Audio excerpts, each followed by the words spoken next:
Alright, guys, let's talk about Ready Player One. Now, as I mentioned in my previous video, my spoiler free review, that I was going to do this discussion simply because I loved basically everything about this movie.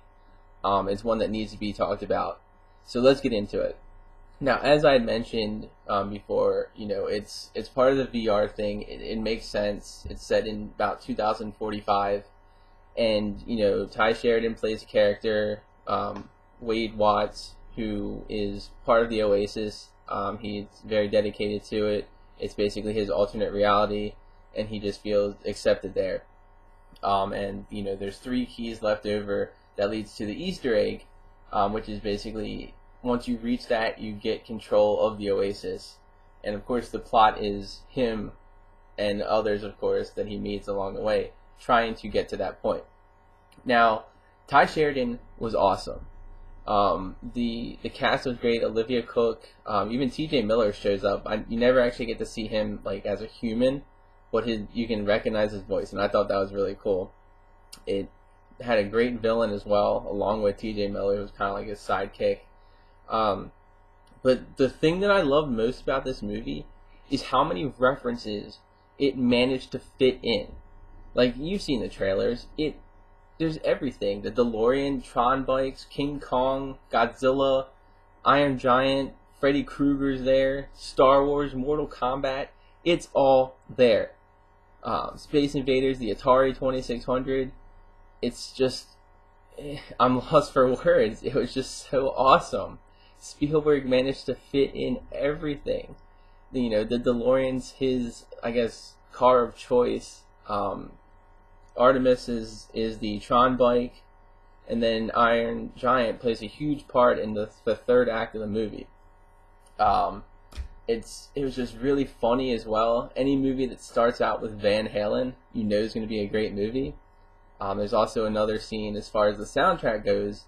A Saturday Night Fever, basically spoof, I guess, or homage, with Staying Alive playing. And then, of course, at the very end, there's a scene that involves We're Not Gonna Take It by Twisted Sister, when everybody's trying to attack the shielded, essentially, city. And every time I hear that song in a movie, it just puts a smile on my face. I don't know why. I just love it so much. And then, of course, it ends with Hall & Oates. Everybody loves Hall & Oates. You know the song that I'm talking about. And it's Spielberg. He wants to entertain. But basically, just the Back to the Future references I love personally. It's my second favorite movie of all time.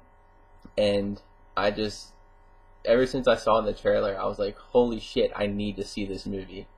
As you can see in the background there, it was perfect. Seeing the DeLorean again, even the Draft House pre-show with the Ghostbusters and stuff, and the fact that it's the Ecto 88, just the awesome references there. Spielberg throws in some Stephen King references. Actually, the best segment in the entire movie, I think, is the Shining scene. Obviously you guys have seen it if you're watching this. If you haven't, just turn it off now. But they're trying to remember this date from Hannity, the guy who created it, and he went on a date with Kiara, and they went to movie night. So they're searching through the movies and they find The Shining. So basically what happens is they take it and they go into the movie, the Overlook Hotel. And for the next 5 minutes, it's just reference after reference. There's the twins, the Hall of Blood, the snow maze outside. There's the creepy naked old lady in the bathroom. It's actually a movie I'm actually gonna watch tonight, just because I really need to see it again. And it kind of reminded me of the Simpsons episode, but it's just perfect in every way, and everybody in the theater started going nuts. We had no idea what was going on. And then, everybody like meets in the real world. When they finally meet, like, he basically tells Artemis that he's in love with her, even though they've never met in real life. And it's just, I guess it's kind of relevant to today's culture with online dating and stuff like that. And just people feeling accepted through the internet, making friendships. And then of course even there's like a catfish joke in there, involving H being a black woman instead of like the huge bulking guy that the Avatar is. But they all end up working together to stop the bad guy, Sorrento, and that was just, the whole thing was fun. It's a really enjoyable movie. You guys, like I said in the other movie, you need to see it. I want to hear your thoughts on it as well. It's references galore. It'll put a bunch of nostalgia in there, and I really think it's going to have something that everybody can enjoy. Even the Chucky scene was pretty friggin' awesome. So let me know, guys. Let's have a discussion here. What was your favorite moment? What do you think could have been done better? And let's talk about it. But go see it. You need to see it now.